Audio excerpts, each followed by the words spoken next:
I'm extremely excited to welcome our first guest, who is world famous entrepreneur, restaurateur, Will Guidara, someone I consider a friend.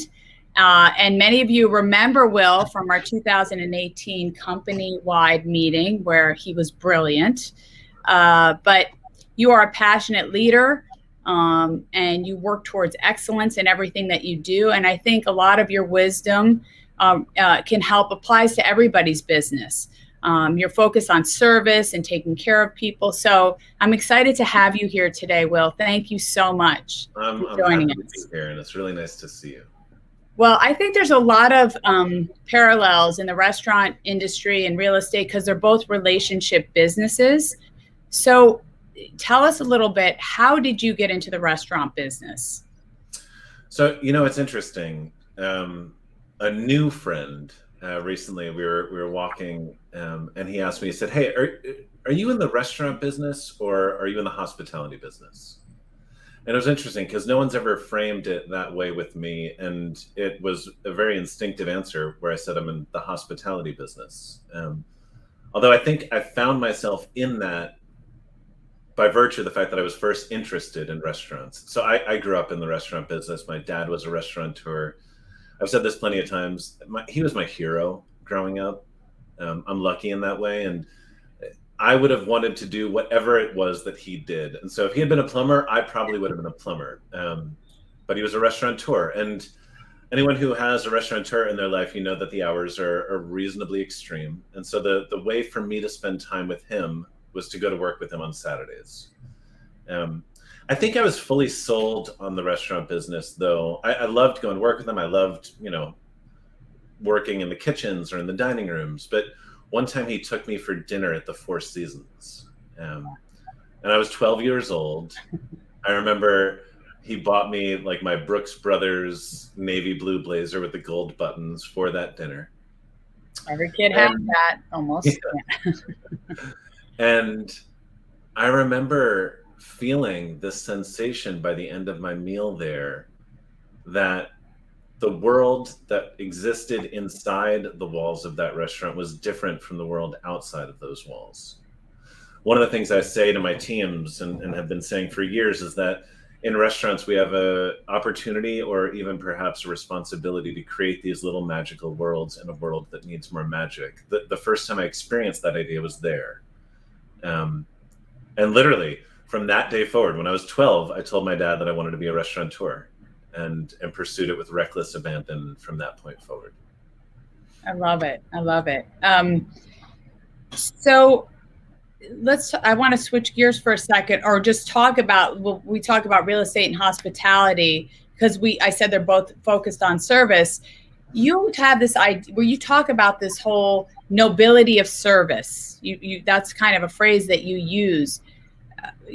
Elaborate a little bit about that. What does that mean?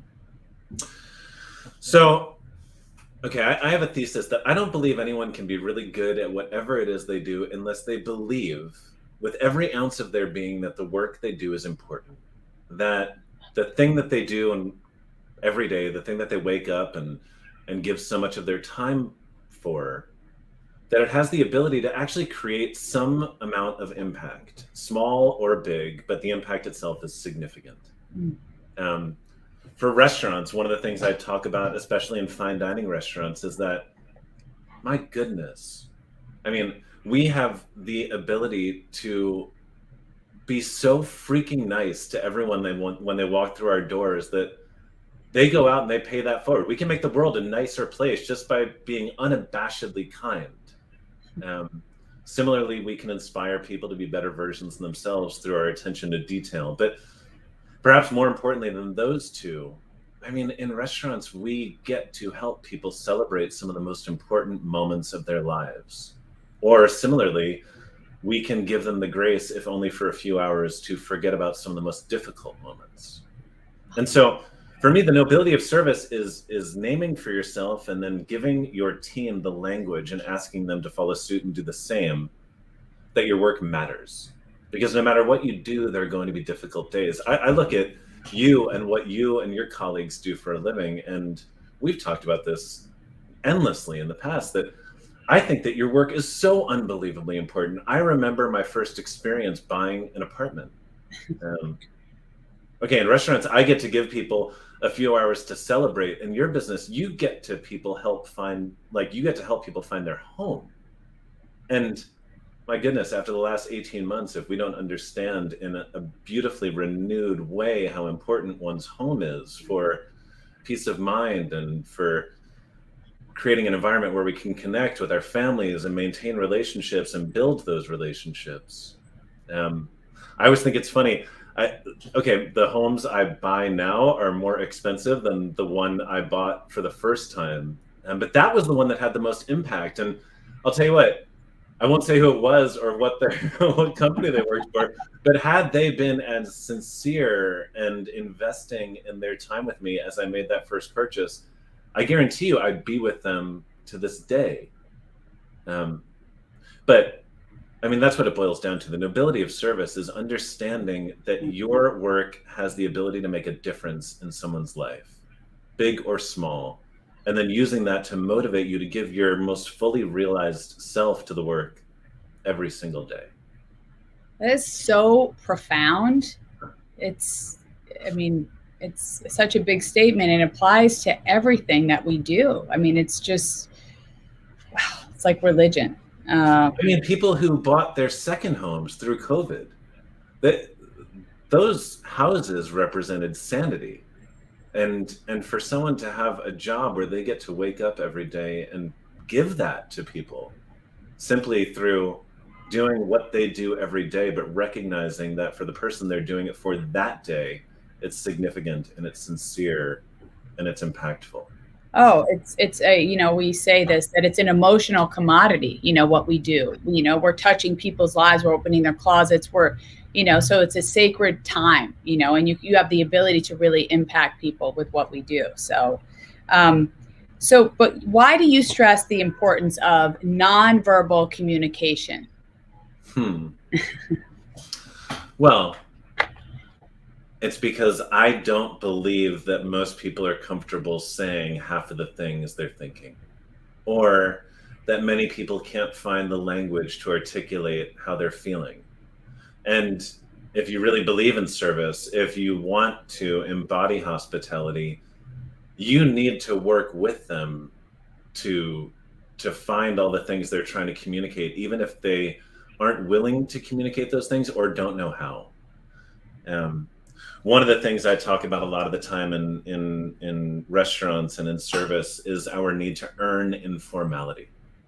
Um, you know, when you meet your new girlfriend's or boyfriend's dad, you call them Mr. Whatever until the moment that they finally say, "Hey, please call me," and they say their first name. That's essential, right? Because until you do that, you have an inability to like connect on a very genuine level with them. You need to earn the informality to create the true, genuine connections that need to exist for service and hospitality to find its most genuine form. Um, but oftentimes, you need to rely not only on the things that people are saying to you, but all the things that they're not saying to you in order to break down those walls. Um, that requires being present.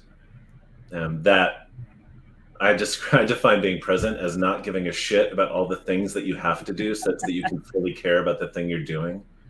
And then in being there, be fully attuned and aware of whatever energy um, is being put out in your direction.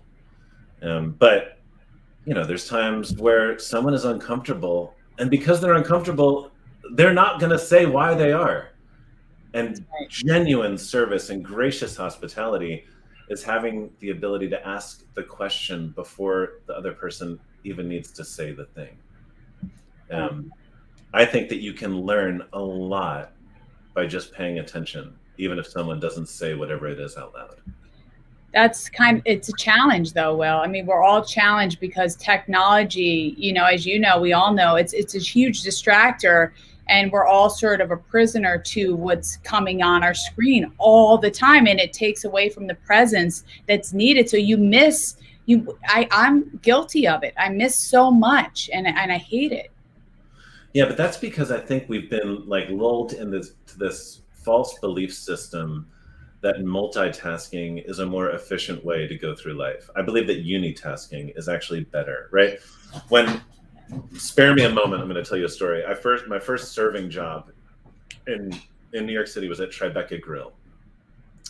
And at the end of every night, I would do the tip sheet. That's basically where you calculate how many servers worked that night, how many customers each one of them served, and how many total tips they brought in. And in the beginning, there was this group of servers who, I mean, they had this almost matrix-like ability to know exactly what was going on in their station. They knew that this table needed water, that table had just gotten seated and needed to be given menus, that table was waiting on a check, that table was waiting on dessert. And they could like do this ninja-like efficiency in making sure everyone got everything they needed in the most timely fashion possible. And then there was another group that didn't serve as many people. They didn't turn as many tables. They weren't on the surface as efficient. But that second group, in spite of the fact that they were serving less people, were earning more tips. And it's because when they were at whatever table they were at, they weren't interested in anyone else. And so people had to wait a little bit longer for their menus, or sometimes they might be a touch frustrated that the check took a little bit too long. But when that server was with them, they were fully with them. Wow. And in being with them, that's when they actually established a rapport. Those people remembered that person's name. And so I just really believe, and by the way, I'm not saying it's easy, right?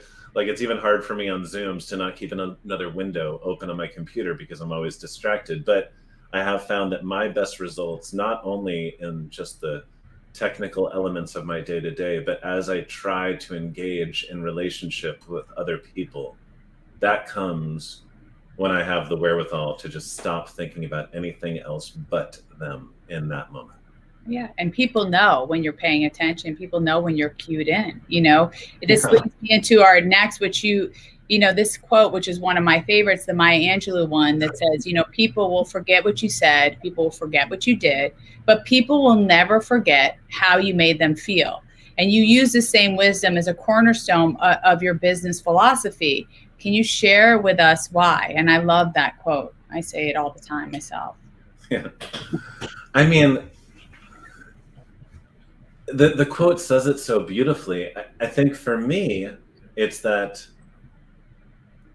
and it's kind of a culmination of the other things that we've been talking about. We innately understand when we've spent time with another human being, the way that we felt when we walked away from that experience. Whatever the words that were said, you never remember. I mean, and this is something everyone here can relate to. Think about the greatest meals you've had. I would imagine that most of you don't remember many of the things that you ate. And you didn't remember how many bottles of wine you had. There's something more to that one. But you remember whether when you left the meal, they made you feel good or not. Mm-hmm. And I mean, sometimes the tables that we've been serving where we've made the most mistakes, our desire to recover and just do whatever it took to make sure they left happy, they're the ones that honestly become our biggest regulars. Because if you decide that, like I just named before, that I was in the hospitality business, not in the restaurant business, every technical element of the things that I'm doing is less relevant than the extent to which I'm genuinely connecting with those that I'm serving. Then you have the actual ability to impact someone's life. Now, okay, I need to make sure I'm serving them food and all that stuff, and you guys better hopefully sell them a home by the end of the transaction, but you can achieve the same result and make someone feel terribly and they're never going to come back. Or you can just give a little bit more and be a bit more focused on the most important part of your job. And the loyalty you'll receive in return is impossible to describe. Yeah. Another thing I've been thinking about recently, someone told me, have you ever heard of the peak end rule? The peak end, no. So the peak end is this philosophy that the only thing that people remember about an experience is the peak and the end. And so the peak, whether it's positive or negative, whatever the most, if you're like graphing the impact of interactions, whatever the most impactful element of the entire experience was, and then how it ends. And so if the most impactful element of the interaction was negative, it's probably going to be a negative memory. Yep. But that kind of reinforces that Maya Angelou quote to me, which is that, like, it's not all of the elements of the interaction that actually dictates how people remember it. It's a few of the most significant parts of it that really make people feel one way or the other.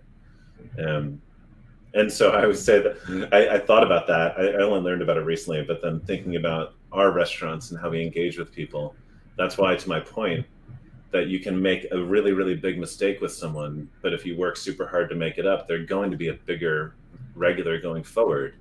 Because the most impactful moment of that experience was how we recovered, not the mistake that we made in the first place. Oh, yeah. And it's genuine, authentic. You guys are trying to fix it, do the right thing, which makes a huge difference. Yeah.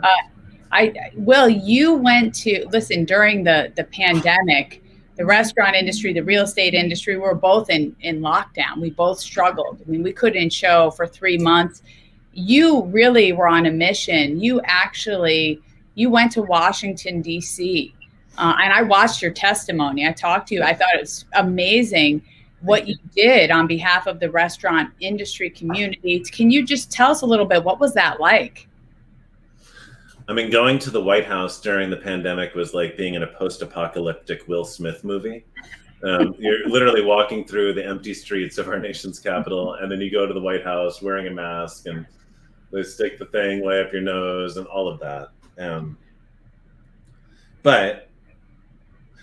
So the reason I was there, I started this thing called the Independent Restaurant Coalition with a collection of friends who have restaurants across the country. We collectively recognized early in the pandemic that it was going to be a very difficult season in our collective experience. None of us at the time, I think, had any sense of how difficult it would be. But in order to get through it, we needed to have representation. There is a lobbying group that represents restaurants, but it's one, and they represent everything from McDonald's to a 3 Michelin star restaurant. The interests between those are very different. And we started with 6 of us on a Zoom, and it quickly evolved to about 100,000 people on a Zoom. We ended up writing a bill that was passed in Congress that gave $28 billion of restaurant relief to independent restaurants. And there still needs to be more work done in order to get our industry back on its feet. But it was through beginning that I ended up at that table at the White House, trying to give, the president and the vice president and the rest of the cabinet a sense of what we were going through. I think for me, the biggest lesson of that, my dad has always said to me, adversity is a terrible thing to waste. In Washington, D.C., I learned working with lobbyists that they say it differently. A crisis is a terrible thing to waste. That's right. That one seems more nefarious. But through the pandemic, independent restaurateurs, for the first time ever, put their egos aside and actually joined together, and in a time of crisis, connected to form community. And with that community, it was almost like there was nothing we couldn't accomplish so long as we were endeavoring to accomplish it together. A lot of the people on that coalition have taken that same lesson back to their teams, reminding their teams that although we all have our varied self-interests, that the extent to which when we walk through the doors of our restaurants, we can leave our individual selves behind such that we can fully give ourselves to being a part of a team. The more you can do that, the more invincible you become as an organization. Yeah, 100%. And so being at the White House was weird and amazing, but it was just one element of an experience that I think was extraordinarily impactful for me, not only in how I interact with the industry at large, but in how I will lead going forward. I thought that was so courageous of you to do that, and shows your leadership ability. What do you think? What are some of the qualities that you think make an incredible leader or a great leader today? I just read this article in the New Yorker about how we are, as a society, using way too much therapy speak in day-to-day lives. But I'm gonna do that here because I think one of the first most important characteristics of a leader is vulnerability. I find too many people, when they become a leader, they believe that part of what that entails is they're not allowed to make mistakes. That the expectations that their team has of them is that they're infallible. And my gosh, I just think that that's the most flawed perspective. We are only ever going to be encouraged to follow those that we think we can one day be. All of us know innately that we're imperfect.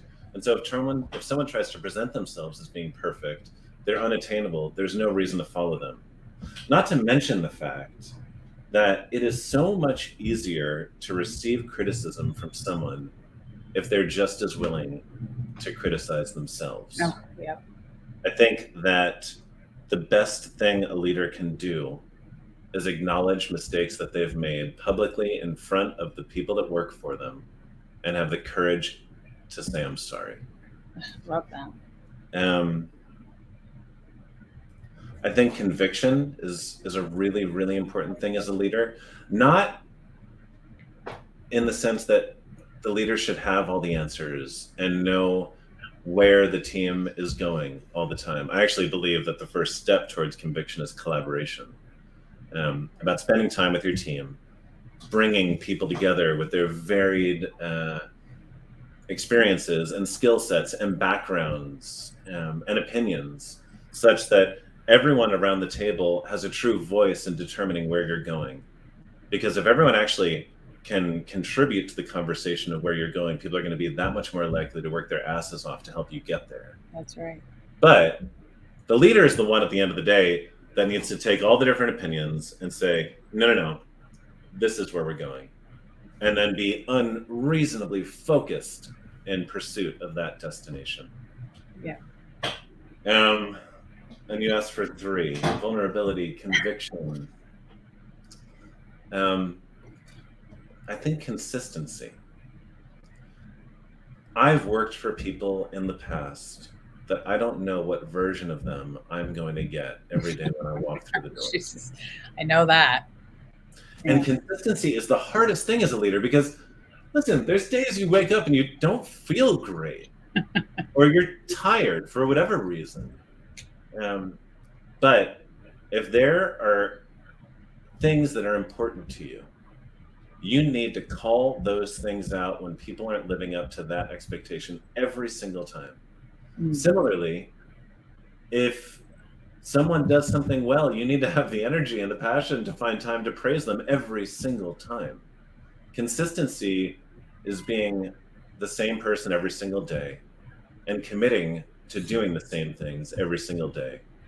And by the way, sometimes that means if you wake up and you're just not in a great place, you need to tag someone else on your team and ask them to lead in your place.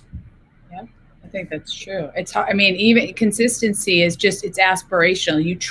You're trying. And so I think it's even in the reach that it matters. Yeah, and by the way, if you mess up and one day you do something that's super inconsistent, the next day you walk in and going back to point 1, saying, I'm sorry. I was cranky. My baby was crying last night and kept me up. What could I do? Okay, Will, we're going to switch and pivot to some fun questions. We have a few fun ones for you. So I know it's hard to name one. Can you tell us one of your favorite restaurants? One. I'll tell you my favorite restaurant in New York City right now. Okay, good. Is Restaurateur, Rezdora. Okay. It's on 20th between Park and Broadway. Okay. And it's, I think, some of the best pasta in America. Okay. It requires, it's a chef named Stefano Secchi. It's perfect, simple pasta in like the Modenese fashion. But the Annalini di Parma at Restaurateur, I would put on the list of the 10 best dishes in America right now. What? Wait, Annalini, what did you call that? Annalini di Parma. Oh God, they're gonna all of a sudden they're gonna have like a bunch of reservations. Thank you for sharing that. Love it. That's a great tip. Okay, so what is your favorite meal to cook at home? I mean, it's summertime, so anything on the grill. But my my wife is a chef, and my mother passed away when I was younger. But she used to make this bolognese, and I hadn't had it since she passed away. And my wife, when you talk about experiences and like doing beautiful things for other people, she called every one of like the older Italian women in my family who had seen my mom make this sauce and had every one of them tell her how they believed my mom made the sauce. Now, as is the case with oral traditions, every one of their recollections was different. But she like kind of reverse engineered it based on what everyone told her, and now we can make that sauce again. And so I don't mean to answer two of your questions with pasta and then pasta, but I'm an Italian man. That's just what it is. It's always pasta. And by the way, Will's wife is Christina Tosi, who founded Milk Bar, and she is a huge deal.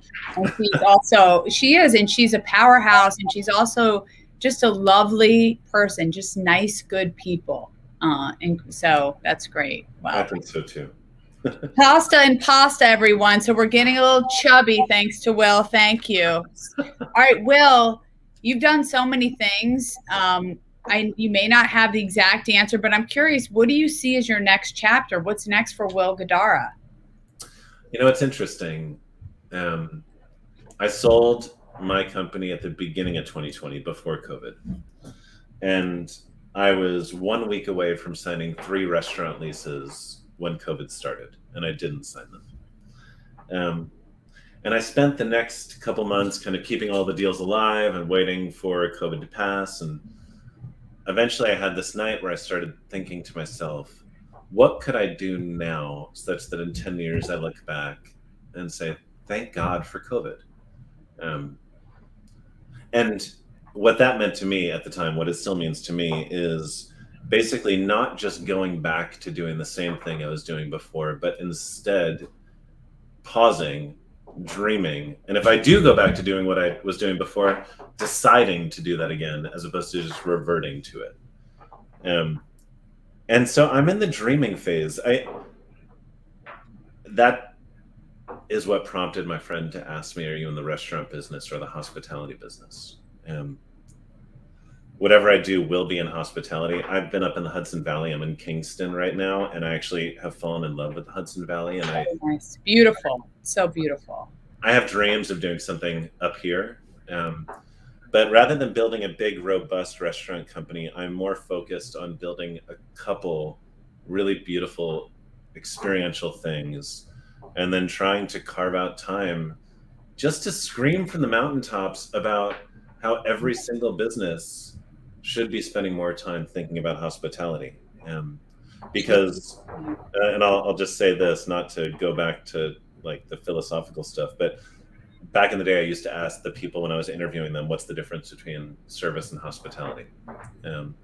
And a woman who I ended up not hiring, and I feel bad about that now that I use this quote all the time, said, I think the difference is service is black and white and hospitality is color.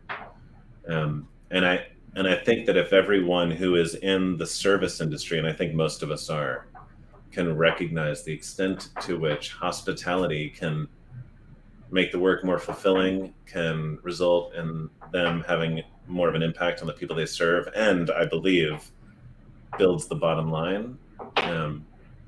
I just really believe that with every ounce of my being, and I'd like to get more people thinking about it as well. Wow. It's in the nuance. It's in all the nooks and crannies of things. So I'm going to ask you one last question. Then I'm going to let you go back to if everyone, so Will has a new baby. She's 4.5 months old with his wife, Christina. So congrats on that. We have to let him get back to his life. But I have one, we had some questions. I'm going to read this one. What is the most lasting impact, positive and negative, on the restaurant industry due to the pandemic?